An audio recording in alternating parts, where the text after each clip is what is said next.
Ай тұтылған түнеді қалқам, жағасы еді қобданың, денеңде сенің бір діріл тұрды, ол емес желге тоңғаның. Қап қара түнде қара көзіңнің отына өлең оқыдым, жүрегіңе сақталған шығар дірілі басым сонда күн. Елуге жасым өрлеген шақта не қылған діріл білмедім. Ал сен ғой жаным, қып-қызыл өрттің ішінде тұрып гүлдедің, жүйрікке балап жүр дедің маған, жүрмедім. Қызуы сөнген қызықтарымды қып-қызыл шоққа бүрледім. Жүйрікке балап жүр дедің маған, бармадым. Ерніңнен сүйіп еміреніп тұрып қал дедім қалқам, қалмадың. Сен маған сезім, мен саған төзім арнадым.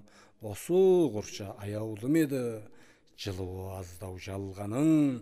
Қап-қара түнде көрініп тұрды қап-қара көздің көркемі, сондай ақ болар дауасыз болған дертемі.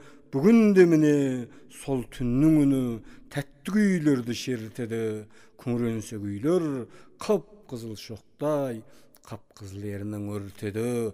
Ұмытылмай қалды ұлпадай аппақ нұр жүзің сенің гүл мүсін. Мен сақтап жүрмін ай жоқ түннің қараңғы тартқан үлгісін. Қалдырып кеткен бір сыңар сырғаң, сыңарың жоқтап тербелді. Сен дағы қалқам, сыңарыңды іздеп сыңсуға салып жүрмісің. Сен дағы қалқам, сыңарыңды іздеп сыңсуға салып жүрмісің. Өлеңді жазып оқыған Байыт Қабанұлы. Өлеңім ұнаса арнама тіркеліп пікір жаза отырыңыздар.